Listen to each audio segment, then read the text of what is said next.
Welcome to Thinking Green. I'm Rana, and you might have seen event notices that this Saturday will be New London's Juneteenth event. It's going to be held at the Hempsted House, and this is the 150th year, so it's kind of a triple jubilee year for Juneteenth. So I am very happy to welcome two members of the planning committee for this year's Juneteenth in New London, McKinley Winston and Barbara Nagy. And McKinley is the Director of Patient Experience, did I get that right? That's correct. At Lawrence Memorial Hospital. And Barbara Nagy is the site administrator for the Hempsted House, which is under the administration of Connecticut Landmarks. Correct. So I'm really happy you're both here. And I don't know which one of you wants to start, but I'm interested in how each of you got involved in planning a Juneteenth event. Well, I'm old-fashioned, ladies first. Well, thank you, McKinley. In all honesty, I'm not quite sure how this evolved. You came and visited the Hempsted Houses one day last year. Right. And I'm going to jump in and say, yeah. I grew up on Hempsted Street, and last summer was the first time I ever went inside of the Hempsted House. So you caught me on a moment in history that I finally made it from 76 Hempsted Street down to 11. It was a providential day. Wow. So McKinley was at our site. We talked a little bit. You talked with some other staff people there.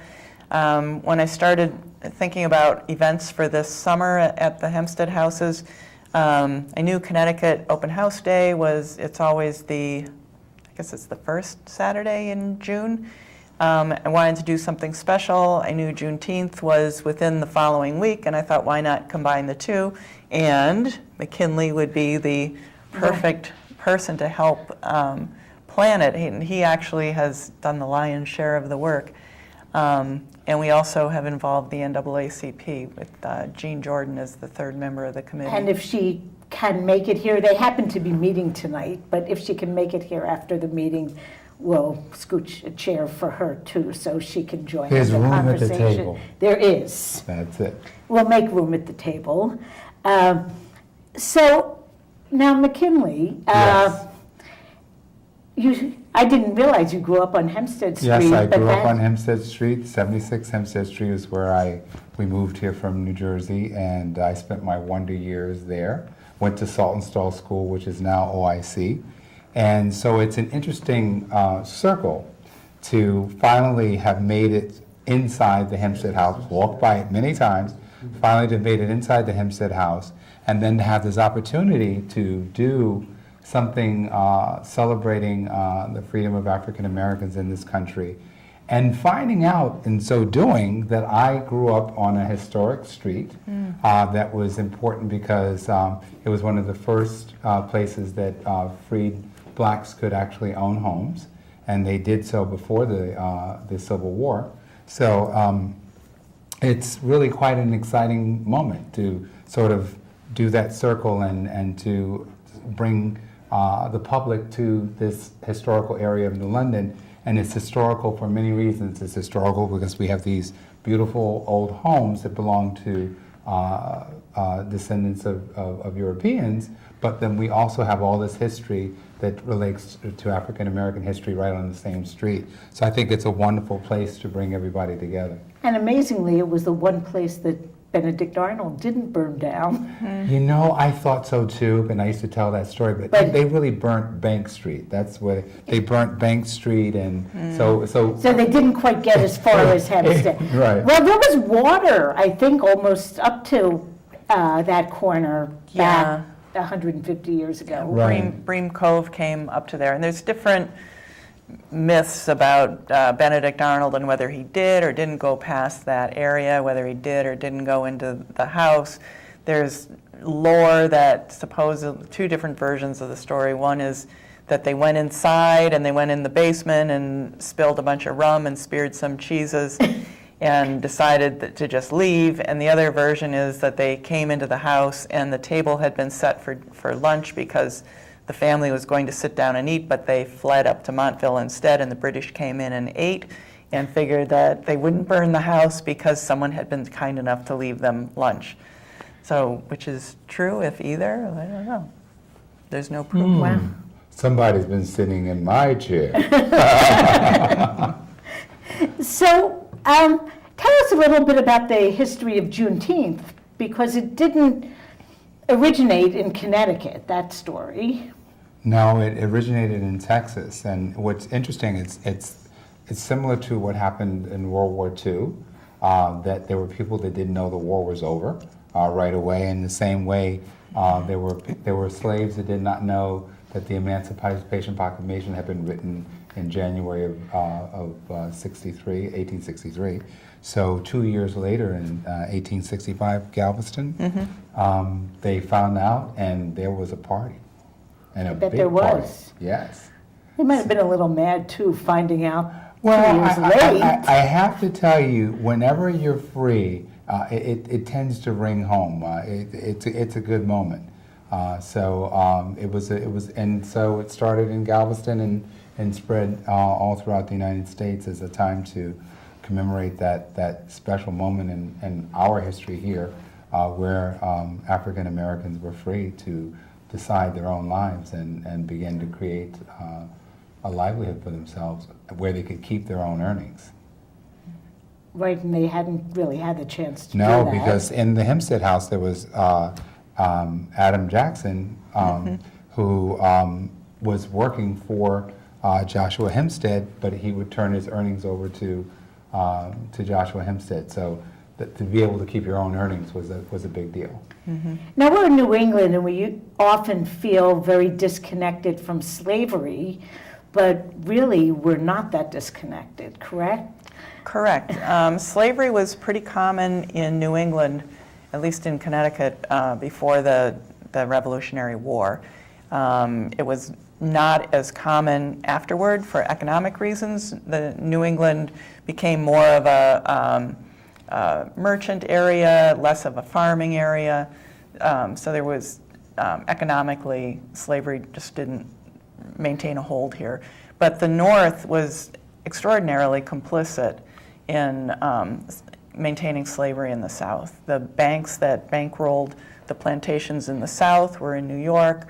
The cotton from the South came up to the mills in New England to be spun into fabric that went into clothes and all these other items. There were abolitionists in New London in the 1840s, and they were not well liked at all. They had a hard time even finding a place to meet. So. And, well, you had mentioned that Adam Jackson, who was a slave of the Joshua Hempstead, right. that he worked and turned his earnings over. Right. So in the North as well as the South, Right. African labor Right. contributed to the prosperity, but they didn't get to have a piece of it. No. And bear in mind, it's very interesting that there were, at the same time that Adam Jackson was a slave, there were people who were of African descent who were free. But what kinds of livelihoods were available to them, what kinds of opportunities were available to them, they weren't that significant. But even as Adam was a slave, there were people who were of African descent that were in New London that were not slaves. And Connecticut passed a series of laws in the 1700s regulating what people of African descent could do and couldn't do. So even if you were free African, you did not have the same rights as a free white person, a free person of European descent. Now, you had mentioned, though, that that Hempstead Street was one place where free Africans could own houses. Right. There was a gentleman. Now, was there an overlap there? Would Adam Jackson have known? Well, no, because Free it was the wrong time period. Yeah, So I wasn't sure. when Adam was living there, the Hempsteads had this farm. It was about 14 acres. As farming became less profitable, there was a lot of pressure, economic and pressure from New London as it grew, for them to sell off the land. So they began. They began selling the land off in the, I think, the early 1800s, and a few years later, by the 1840s, some of the Hempsteads who lived in that house were abolitionists, interestingly enough. So That is interesting. 3 generations after slaveholders lived there, there were abolitionists living there. Some of the land that they sold to a man named Civilian Haley, who built houses for freed slaves. And interestingly enough, Civilian Haley was a witness at the Amistad trial. So there's a connection. Yeah, there's a New there. London connection there as well. And the homes were sold to about $700 each? I think so, yeah. Yeah, And they're so- on Like that some of bend those small and- homes Right, along Hempstead Street. no, they would be just a little bit up from where Well, they are on Hempstead. They're just before, if you're going, I'm not sure what direction it is, but if you go by the Hempsted Houses, they're on the right, just before the bend. Mm-hmm. going Okay, and over there are toward maybe Broad. half a dozen small houses there. 4, yeah. And a couple have, actually maybe all 4 have plaques. They're all built in the 1840s, 1843, 42. And I think one has Civilian Haley's name on it. So he was one of the homeowners. Yeah. Well, At that point. he built the house, yeah.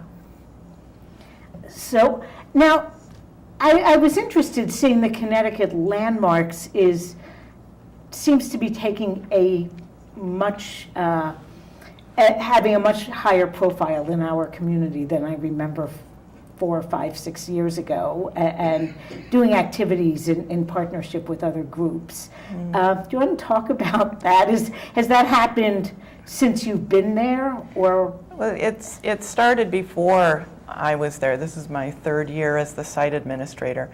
And I don't know, 4 or 5 years ago, Connecticut Landmarks began what's called a reinterpretation of the site, which is basically taking a step back, looking at what are the stories of the site, what are the best stories to tell, and how do we tell them, who is the audience, how do we serve the community that we're in.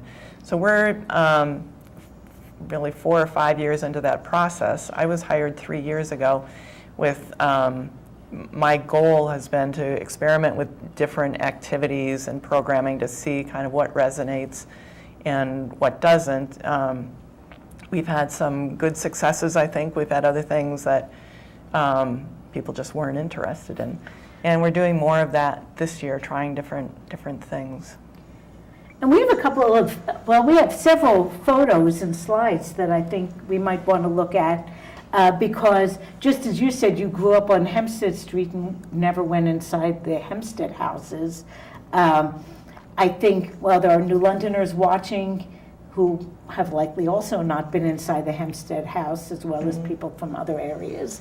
Now this is a postcard from, I believe, the 1920s. And this is the stone house at the corner of J and Hempstead. And it was a tea room at the time. I think the sign on the roof says Huguenot. It was the Huguenot Tea House. That big house behind it was torn down, I think, in the 1970s. And Connecticut Landmarks bought this house in 1980 and reconnected it back with the wooden house that's behind it. That's unfortunate about the house behind it being gone. By the time it was torn down, it was in really bad shape, from my understanding. This is the oldest house in New London. It's one of the Hempsted Houses. It was built in 1678. The left side of it, the right side was built in 1728. And that stone house that we just saw was built by the grandson of one of the people who lived in this house. And we can see the inside. Yeah, this is the area over what we call the porch, that little piece that juts out from the front of the house. It's one of the few rooms, possibly the only room in the house that doesn't have a fireplace in it. Now, I was reading that a lot of people lived here at one time, and it's not a huge house. Right, it's basically 6 rooms. 4 big rooms and 1 small room and a kitchen. And we believe that at one point 21 people were living in this house of over 4 generations. So we thought only immigrants did that, but we No. were doing it back in the day. We were. And I think some immigrants are still doing that. Yes. Well, I mean, you know, when you think of places like in New York and the Lower East Side tenements where people were packed in, Right. there was absolutely no choice, and there was no place to go. You had to go where you knew people. Here, you knew people, but I think they were being frugal as well. They were really conserving resources.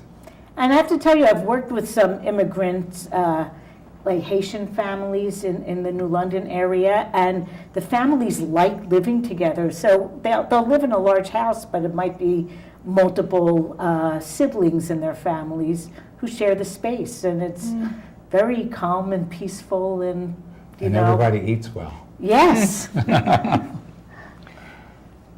This is the kitchen in the stone house. It's a really old-fashioned hearth there in the background. We believe this house was built by Acadians from Canada who had been expelled there before the French and Indian Wars in the early 1750s. And we believe that they also built the Shaw Mansion. Same type of construction, same type of stone. Oh, wow. Now, how old is the Shaw Mansion? A couple years difference. I think it's maybe 1757, maybe. This one is 1759. This is one of the rooms upstairs in the 1678 house. Kind of typical construction of the time, typical windows. Let's see. This is the kitchen in the 1678 house. Huge hearth, very dangerous for women in long skirts because a lot of open space. You can't see it there, but the oven for baking, you know, breads and pies and things is directly behind where the fire would be. So you had to lean over the fire in order to get your bread out of the oven. Wow. So Watch those petticoats. Yeah. And that is the room on the first floor in the 1678 house. All of these rooms, every room of any size has a table in it for eating and a bed for mom and dad to sleep, and the kids would sleep on the floor on a trundle bed. So again, there were multiple related family units In the same house, yeah. living together. Yeah. And Joshua Hempsted, who lived there and, as you may know, kept a diary for many years, he, one of the people living in his house with him at one point was his mother. She wasn't feeling well, and he brought her back to live with him. This is the other side of the stone house, looking at it from the lawn. And you offered tours of the Hempsted House, correct? Correct. We're open May through October on Saturday and Sunday from 1 to 4, and also in July and August from on Thursday and Friday from 1 to 4. And we also have, we're doing a lot of events. You can check on our website, ctlandmarks.org, or our Facebook page, which is facebook.com/Hempsted Houses. Now, I think we'll take a break from the slides for a little, because I think the rest of them are related to activities you've done in the community, and we'll get to that. I'm interested in knowing on Saturday, when people come to this event, what they're going to find there. Well, it would not be a true Juneteenth celebration if it wasn't a party. So the first thing they're going to encounter is that there'll be a DJ playing music, creating a very festive ambiance. And then we're going to have someone call the spirits with the drums to welcome the spirits to come in and to make this a wonderful, heartfelt event. And then there'll be other performers. We'll have dancers. We'll have the community choir singing. We'll have storytelling. I'll be participating in that, as well as we'll have a personification of Harriet Tubman done by another. We'll have a local historian, Attorney Lonnie Braxton, who will be telling stories about New London, particularly relating to African American heritage here. And then we're going to have the Shades of Joy bring us home with wonderful music and dancing and just celebration. So it's really a potpourri of wonderful elements of entertainment and fun, the dance and song, which you would expect for something as festive as finding out that you're free. Now, you mentioned that you do storytelling. Yes. And so I don't know if I should ask you to tell a story, but I am interested. I know you grew up on Hempsted Street, Right. but you lived in New York City for a long time. Exactly. And I think you might have done more storytelling there than here. What? Well, I mean, the thing for me, something you don't know, is that I grew up on Hempsted Street, and behind us was a family that spoke German. That intrigued me. And there were people that I went to school with that spoke Spanish. So I was very, very enthralled by languages. And so I studied languages in college. I studied Spanish and French at New London High, and then I went on to college to study Japanese, Spanish Wow. and French, and then Italian and German and Swahili and on and on. So being in New York was a great attraction to me because I felt that I would be in an international environment. But the world has changed. You can be international anywhere. You can run an international company in New London through the internet. So there's not the same need that I thought that I had when I first went to New York, where I had to be in the hub of things. New York still attracts me. I still find there are things to do there. But there is an amazing amount of talent in New London, amazing artists, amazing musicians, amazing graphic artists, not just musical and artists as well, but there's so much talent here. And I'm grateful to be back among these talented people. Well, I'm glad you said, mentioned how much talent there is in New London, because I moved here through a very roundabout route, but from Philadelphia, which is a much bigger city, and yet New London is like never boring.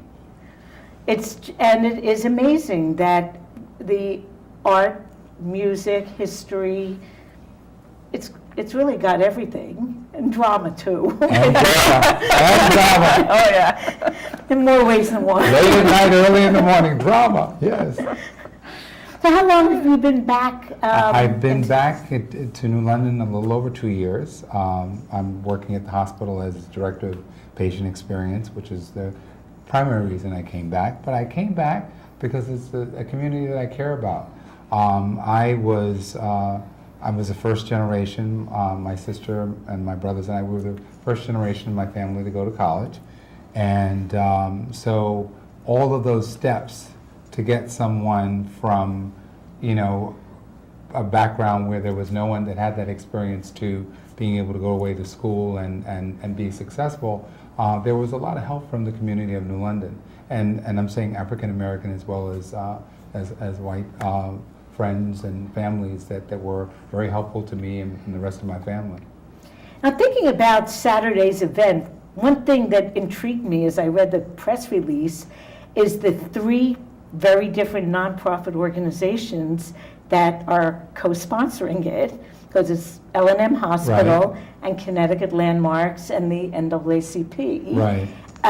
What was it like to work together on a project like this? We fought like cats and dogs. I'm not sure if you said that. No. You told me you wouldn't say It that. was very easy. I mean, I think that Lawrence Memorial is very invested in supporting the community that we are able to care for patients and families, and Connecticut Landmarks is very invested in making history available and relevant to people today. And the NAACP and AACP is very much about building a stronger community, building better relationships. So I think it's natural that all of those things would come together with a common purpose. I think we complemented each other really well, and I think at the core of it, we all share the same values and commitment. Yeah, even though superficially you all seem as though you're We do very it in different organizations. We do it in different ways, but But everyone relates to people, it relates to the community. So the Connecticut landmarks, they're only houses if there's no connection to the community. The True. NAACP is only an organization unless they're actively doing something in the Right. community. And the hospital, if it is not reflecting the needs and taking care of the needs of the community, it is nothing but a building as well. So everything is reduced to just being an entity unless they're actually actively doing something to promote wellness in the community, well-being, to make history relevant, to actually build a more vibrant community in the case of NAACP. Well, this party that we're having on And Saturday. it's the last party. It is the only party. It is the best party I that's can't gonna tell happen this anyone year. that Norwich is having one in a Well, no, week. you can, and it will be different. Yeah, It will be in Norwich. and Norwich has quite a different character from New London, we know that. Right. Not to compare, but they are different. They'll have barbecue, I'm told. I think I heard that. In Norwich, so go to Norwich for barbecue. But, so this celebrated a great event that happened 150 years ago, people becoming free who weren't Right. before. But when we were talking before the show, we're not finished. So what do we need to do in our society now, in addition to celebrating the victories, to become freer, all of us? Well, I have to tell you, I think the number one thing, and I have to say in my own life, like, why did I not go in the Hempsted House? It wasn't relevant to me. It wasn't a part of my history. It didn't call me. And I think that having had the opportunity to go to school, I went to Colgate University, and I've had an opportunity to travel all around the world. And so I realized that this history does relate to me, that it is a part of me, even the Hempsted House, all of New London, it all relates to me because everything is connected, everything communicates. I understand that now, but it's because I had the opportunity to get that education that shows me that. I think that one of the most important things that this country can do is make sure that everybody has the opportunity to world-class education. I went from a public high school to a private school. A majority of the people that I went to school with had gone to private schools, and graduating from New London High, I was as capable as anyone there. That is not so much the case as it was in the 70s when I graduated. And so that's the kind of thing, making sure grade schools, middle schools, high schools are world class, that they would hold up against the best in Germany, the best in any place in the world. And I think that that's where our work is. Well, I think, you hit upon a topic that's really important to me. Yes, I graduated from a public high school in Philadelphia in the 1960s and went to a private university. I didn't do as well as you. I got married and dropped out and did all this other stuff. But you got a good catch. And I've done interesting things with my life, but I think the public investment in public schools as a part of the commons that lifts everyone up is so important, and it pains me to hear so much people wanting to balance budgets on the back of education, because education can and should be an investment, and it isn't always. It isn't always high priority for communities. Well, it's the thing that allows you to technologically keep up. It's the thing that allows you to address social ills. It's the basis of everything. Mm-hmm. So when you have an undereducated population, they're not technologically nimble. There is a great deal of socioeconomic difference. So without really promoting universal education in this country, I can't see us ending a lot of the social ills that exist without that. And then you had the opportunity to travel. So can I ask where you traveled to? You were, Well, we have to say the places I haven't been. No. well, you listed the languages, so I'm Right. guessing you wanted to visit all those places. I had the opportunity to study in Europe when I was in college. I studied in England as well as in France, and then I continued to travel. I have had the opportunity to live in Brazil, and I studied in Germany and in Austria, and so it continues. And I've been to Asia many, many times. I'm going this summer to Thailand. So I embrace the world as a wonderful place to be. And I think that traveling is something that's so important to give a broader perspective on where you come from and where you end up. Now, I want to get back to the Hempsted Houses and talk a little bit about the different kinds of programs. And I think these slides are totally out of any rational order, but maybe you can talk about the different groups you've partnered with and the different kids programs and educational programs you've been involved with. Sure. This is from a school group last year, and I cannot remember which school it is. It might be RMMS, but I don't think it is. I don't remember. But anyway, we do quite a few school groups. We are in the process of revising our school curriculum to make it compliant with the Common Core. And so we'll be testing that new curriculum out this fall with different school groups. And we have several teachers on our committee who are helping us do that, including a teacher from the Williams School, a teacher from one of the middle schools in Groton, can't remember which one, Paulie Reed from RMMS. They've been really, really helpful, really good. And these kids, one of the things we do with kids that they really enjoy is give them a quill pen and let them draw or write. And so that's what they've been doing, and you can see their artwork on the table there. We had a student actor program last year, and these were the students who participated. I think one is missing, maybe. They were all between the ages of, the youngest was 10, and the oldest was a senior at Montville High School.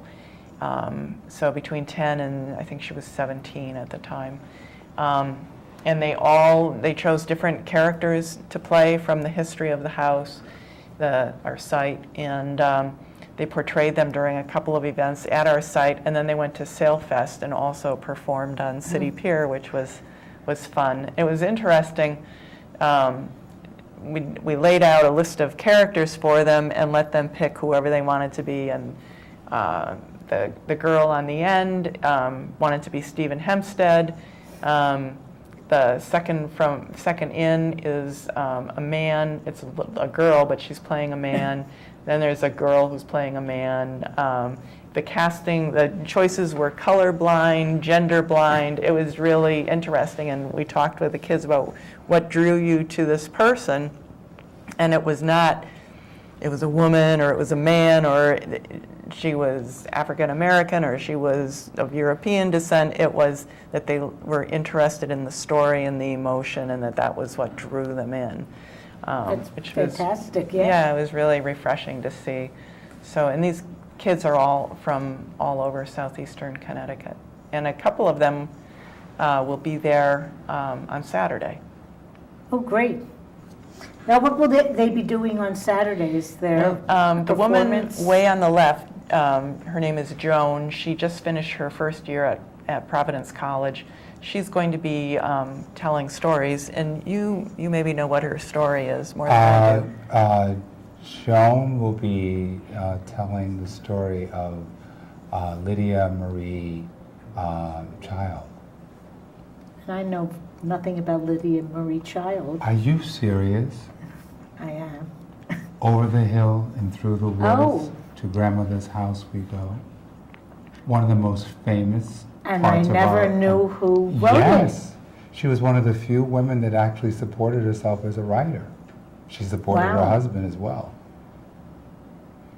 Shocking but true. That's exciting. I'm guessing late 1800s? Well, she was an abolitionist and a suffragist, so yes, she was there, and she actually donated. She wrote books for freedmen, and she sold her books at a price that people could afford to buy, and she actually gave money to help freed blacks after slavery, because it was a dangerous time, because there was the rise of the Klan. So she was definitely someone that we want to remember, in addition to her beautiful Thanksgiving. Yeah, I had no idea. And I should mention that we were able to do that acting program because of a grant from the City of New London through the CDBG program, Community Development Block Grant. Oh, that's great. Yeah. Now, This is a more traditional program. The guy in the blue shirt is Matt Reardon, and he is working on a book about the burning of New London. I saw he just posted something a couple days ago saying that he's really into the house-by-house fighting now. He's trying to figure out where the British troops went and what they did at each house. So, and he spoke at our site last year, I believe it was. So this is a picture of him giving a talk. now these talks are given periodically, or was this like a... I try to do kind of mix things up a little, you know, a couple of talks, a couple of more performance-based events. We're doing a tea this year with Carolyn Johnson, who used to Run a tea room. Yeah, in downtown New London, and she is on the board of New London Main Street. So she's doing the food and choosing the teas, and we're doing it as a fundraiser for New London Main Street and for the Hempsted Houses. So that's the last weekend in July. We're doing a program on herbs, cooking with herbs and herbs for health on August 8th. So I try and do kind of a mix of things. One of our speakers this year is Eric Lehman, who just wrote a book about the burning of New London and questioning whether it was really a terror attack on New London, or where do you draw the line? Was it redecoration? Oh, Yeah. right. Was he a terrorist or just doing his job as a general? I seen something about that book. But weren't the privateers here? I mean, Yes. didn't Yes. they maybe deserve to be burned? Ooh. Well, I mean, history is basically told from the perspective of the person who's telling the history. Right. So I think that it always changes whenever someone has access to information and they're able to tell it. Because I think that there's a lot of history that we haven't heard because no one would allow it to be told, no one would publish it. And so now I think that there's a lot more available to us because you can self-publish, you can come out on the internet. And once it becomes conversation and it's unavoidable, then I think larger publication houses will pick it up. So I think there's more access to history than we've ever had before, because it can't be suppressed in the way that it had been. And multiple perspectives Exactly. to the events of the day, not just the scribes telling of it. Yeah, and as time goes by, current events have a way of being a filter on how we see the past. That's true. So this is some of our students from, I think, the summer of 2013. And we had an open house. They didn't play characters per se, but they wore period clothing and greeted people and told stories as people went through the frame house. Oh, I should mention also that one of our other speakers this year, we hope, will be Jason Mancini. He's promised that he will speak this fall sometime at the Hempsted Houses. What will he speak on? He is the director of the Pequot Museum. So I think he's thinking of doing a kind of basic introduction to Native Americans in southeastern Connecticut as kind of a foundational talk, which would be interesting. Yeah. This is a photo that I took one night last year. I know it's hard to see. Yes. I'm leaning forward. I know. And I was trying to we did our first Halloween event last year, and I was trying to take a spooky picture of the house. And we're doing the Halloween event again this year, and what we do is anybody who's had any connection with the site this year, you could do it if you want, we pick a Friday night it's been the Friday night before Halloween. You can be any dead person from New London history that you want, and you haunt the house for a night. So it was very popular last year. We had a woman who was, what's the name of the woman who was hung up on Gallows Lane for killing her baby? Oh my gosh, yeah. I can't remember her name, but we had a woman who played her. We had a victim of smallpox. We had a smallpox victim with stuff all over her face. We had a soldier who died at Fort Griswold who was wandering around looking for his brother who died with him. It was a lot of fun. How late, is it from when to when did people come to visit the haunted person? I think last year we did from 4 to 8, if I remember. And this year we're thinking of doing it over 2 nights, of like Friday and Saturday night before Halloween. So you have to start thinking of who you want to be. Once upon a midnight dreary, while I pondered weak and weary, there came a knocking upon my door. And you could go as Poe. Well, I wouldn't do Poe, but but that kind of Yes. lugubrious dog. Oh, yes. Foreboding. And I'm sure the kids love that.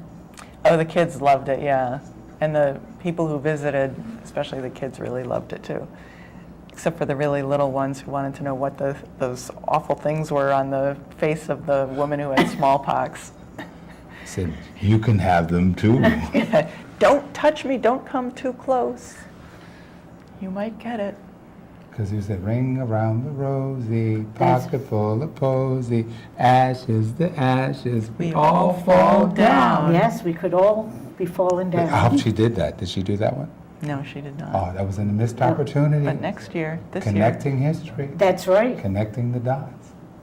Do you know where the original London Bridge is? It's in Arizona, It's isn't in it? Arizona. It is? Yes, somebody bought it, or a Yeah, wealthy and man moved it. bought it And moved it to set it out in the Arizona? desert. So that the original one that was falling apart, London Bridge is falling down. It really was. So they took those pieces and moved it to the desert. Strange things happen. I know. That's all I can say.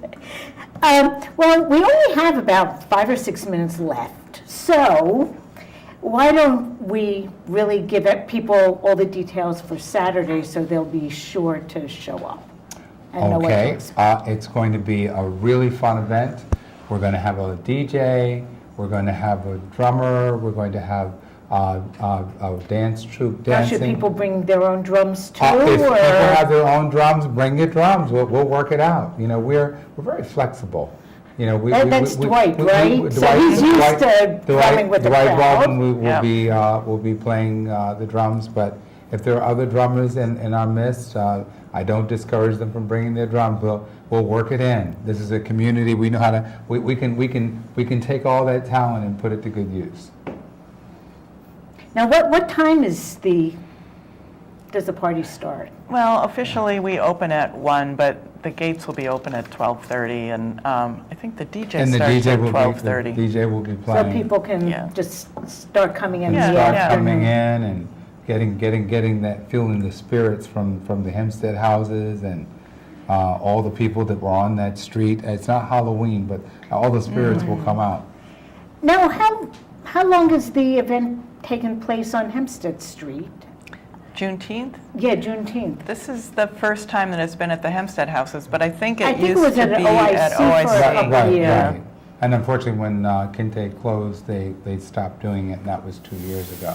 So I think it's been at least 2 years that there hasn't been. I know ages ago it was at Riverside Park, Yeah. but, well, maybe someday again. Well, that could be.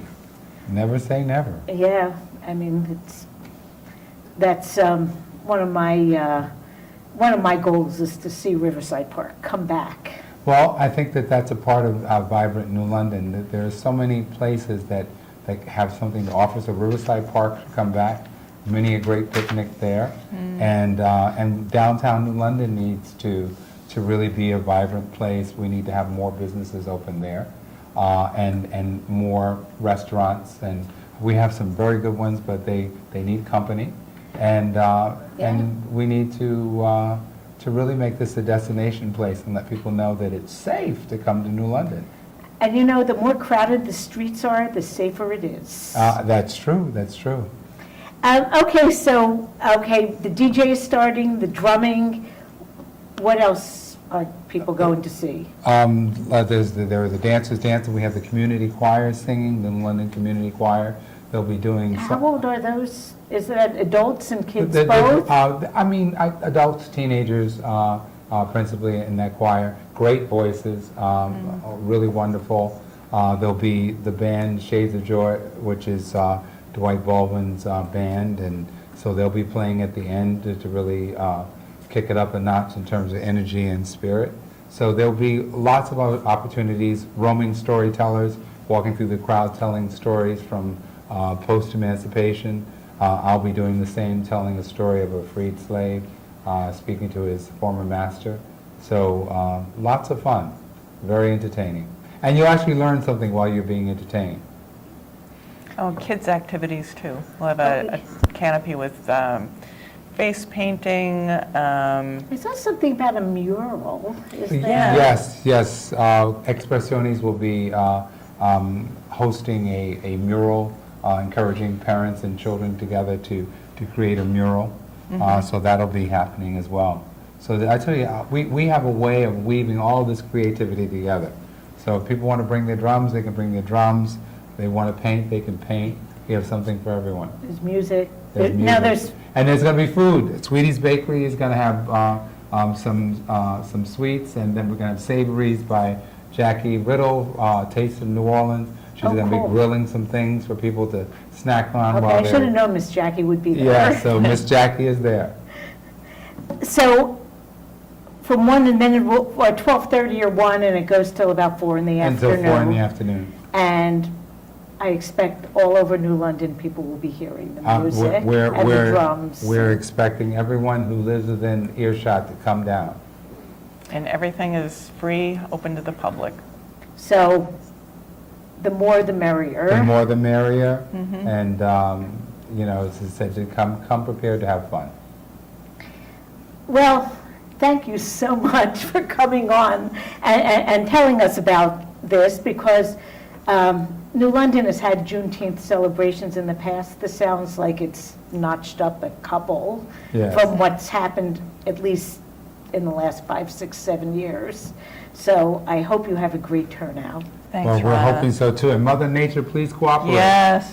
Oh, well, I know. Well, it's rain or shine though, right? Well, it's rain or shine. Yeah. But it And we would be do better- have a couple of canopies, so that will help. So if So, it does, but it would be very nice. yeah. And Yeah. some stuff is indoors. One of the performance spaces is indoors, so that will help.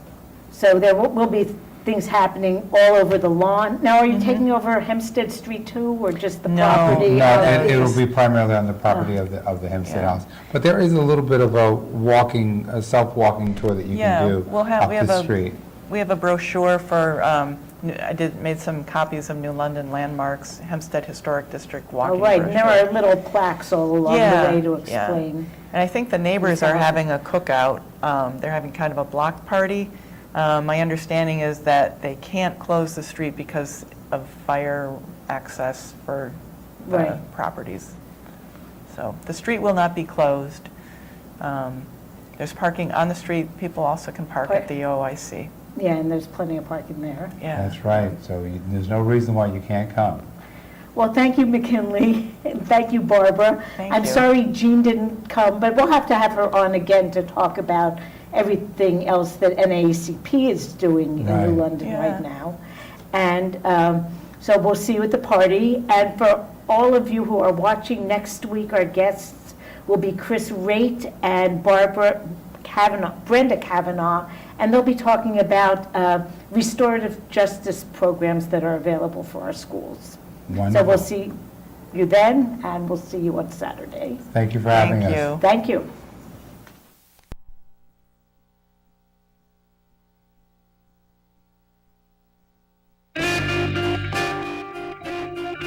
Oh yeah, I like this.